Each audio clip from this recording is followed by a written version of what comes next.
Smiley Lifting Solutions is honored to sponsor this episode of Patriot Plates, featuring our own Addie Ford.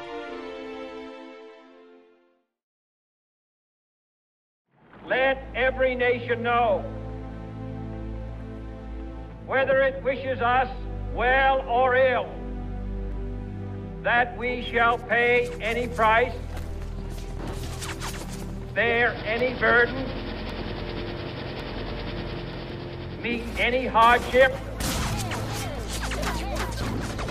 support any friend, oppose any foe, to assure the survival and the success of liberty.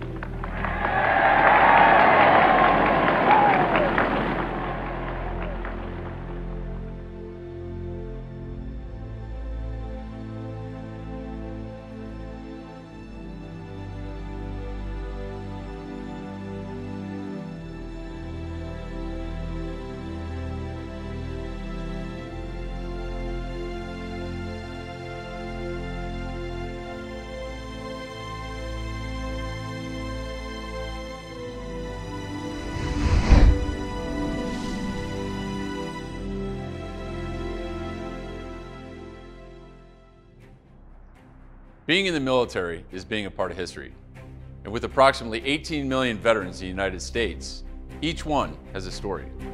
I'm Major Scott Husing, United States Marine Corps, retired. I had 10 deployments and led hundreds of combat missions. My company and I fought in some of the deadliest battles in Iraq. And I was fortunate enough to share those stories and honor the men and women who fought in my book, Echo and Ramadi. But most veterans don't get that chance. Welcome to Patriot Plates. Our producers have spent countless hours on the road searching for veteran license plates and the stories behind them. These veterans have firsthand accounts of what happened in our nation's missions, battles, and wars. Patriot Plates believes that all veterans should be able to tell their story.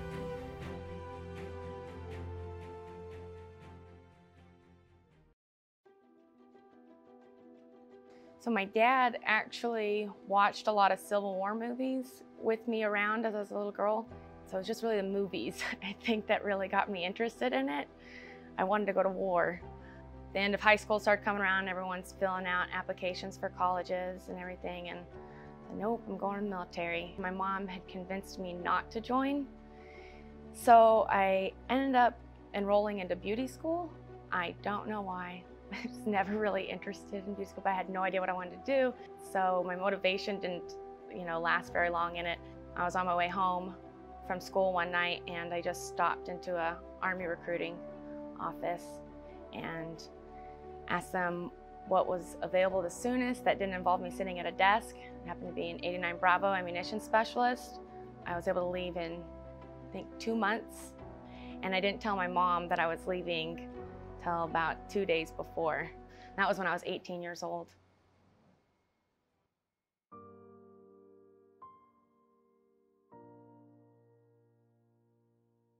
If I could only leave one story behind, it would definitely be the day of November 12th, 2016, in Bagram, Afghanistan. That was my second deployment. It was a very different deployment than my first one. My first one, I was working my job as an 89 Bravo, hand humping ammo in the desert all day, every day, 7 days a week. So it was physically satisfying. My second deployment, I was a driver for a command sergeant major, and that one was more mentally satisfying. And I was only there for 2 months, and I was working to try and get promoted to a sergeant. So I was trying to take extra classes to get more promotion points. We had been taking that class in what they call a clamshell. It's like a little tent gym that we had set up over there in Afghanistan. And we're on our last day, that final morning, November 12, 2016. We were supposed to be testing out that morning. This was also Veterans Day, and they were hosting a 5K Veterans Day run, which they were starting in that clamshell, but no one had delivered the message to us. So we ended up having to find a new spot last minute and leave there. There was about at least 200 people in there getting ready to go on this 5K run. It was still dark outside. We're leaving. We get about 200 yards from that clamshell, and No one saw what happened. At least, I don't think so. I didn't see what happened. I feel very strongly that no one saw what was coming. Also, it's just a huge bang. And in that second, everything changed. It's weird to think about because you don't realize how, in a matter of seconds, that your whole life is just never going to be the same again. Suicide bomber had infiltrated our fob, and he was on his way to that clamshell to where those 200 people were at, and he was planning on detonating on them on Veterans Day. Our group had about, I don't know, I want to say 17 people or so. And when we came up on him like that, we startled him. And so he ended up detonating on us instead. We have a Fox News alert out of Afghanistan where 4 Americans have been killed in apparent suicide bombing inside the U.S. Airbase in Bagram. So initially when the blast happened, it felt like a train just hit me. Just this huge force. My first memory is I was standing up. I don't think that it's possible for me to be standing up after the blast. I think that I just have a lapse in my memory, and I must have gotten back up on my feet. It's still dark outside. Some of the lights have been knocked out, so it's just black. But I can see, like, all my battle buddies just laying on the ground, just scattered everywhere. I can't see like injuries or anything at this point, or how bad it is. In a major breach of security, a suicide bomber blew themselves up inside the Bagram airfield. That's the largest U.S. military base. And so as they're yelling me to get on the ground, I go ahead and I go to start getting on the ground. That's when I feel like my hip start cracking, and I bend it. But I was kind of just thinking that maybe just from the pure force of the blast, it had broke my hip. So I'm just lying there, and I don't think anything's wrong with me. Although I had noticed like my pinky, I had lost that in the blast. I noticed that right off the bat, but I thought really that was the only thing that had happened. They were starting to assess our injuries and help us out. One of the medics came up to me, and at that point, that's when I really started to notice that something was wrong. My breathing started to get a lot heavier, and so I started working my way down, and I was checking my whole body. And I got down to my lap, and it's like, oh, I found something. I had grabbed onto my intestines that were sitting on my lap.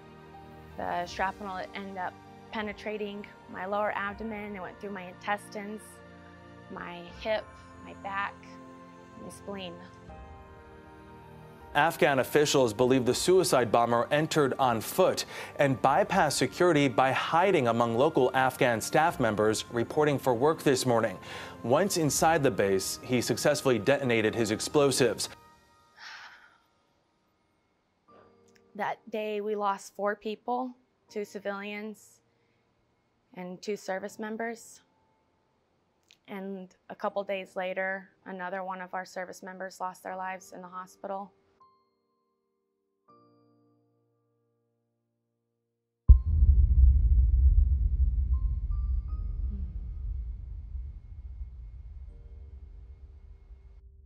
Well, Elizabeth, the 4 Americans were part of a larger group of people getting ready for a post-Veterans Day run when they were targeted, clearly by the suicide attacker. 16 other Americans, according to military officials, were injured in this attack. Now, it happened right around 5:30 We were at the hospital there in Bagram, Afghanistan for, I think, about a day. They put a lot of us in comas, induced comas there. To help deal with the shock. Started to learn how to walk again. I think I went through 15 surgeries. My stomach, I had lost too much skin for them to close it, and I was fighting a bone infection from the debris that had gotten in there. And so they pretty much just left my stomach open for almost a month, I think. I was just really in a hurry to get back to work. I don't think in my mind I understood the severity of what my body had just went through. They released me to go back to Fort Hood so I can go back with my unit. I don't think I was mentally ready. This is when it really started sinking in for me that how life-changing it was, what I had just went through. Because nobody looked at me the same anymore.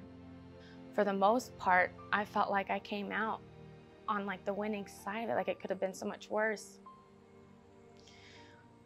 And I was denying the emotional toll that it took on me. I think after seeing something like that or experiencing something like that, having people that you know, that you worked with, that you laughed with, and realize that they didn't make it home, it changes you. They're evaluating my case. Finally came to the decision that they didn't think that my body would be able to handle a full bearing load. In 2018, April 2018, I was discharged from the service. I was incredibly disgruntled about it. My plan was to stay in for the full 20 years. If I was given the opportunity to do it all over again, I would do it in a heartbeat.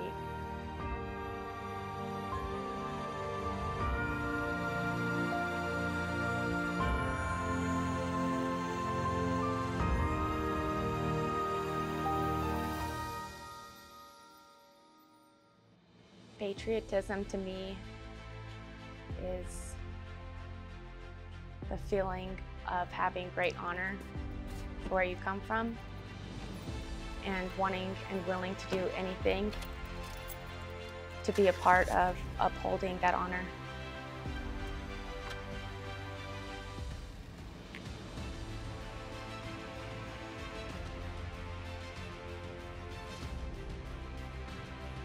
Don't miss our next veteran story on Patriot Plates. Get notified by liking and subscribing below. We want to thank our special sponsors, the Papago National Guard Base and the Arizona Military Museum, under the direction of Colonel Joe Abodili, who made this episode possible. I'm retired Major Scott Husing, hoping that the next time you see a veteran plate, you'll think about the story and the sacrifice that went behind it. Thanks for watching Patriot Plates. One veteran, one story.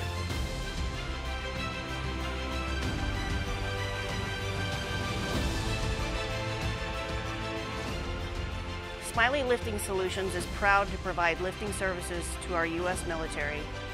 We can help you with your storing and lifting needs too. Rough terrain, long reaches, and tight spots are no problem. No job is too big or too small. Smiley Crane Service would like to extend a special thank you to all of our veteran employees for their service to our country.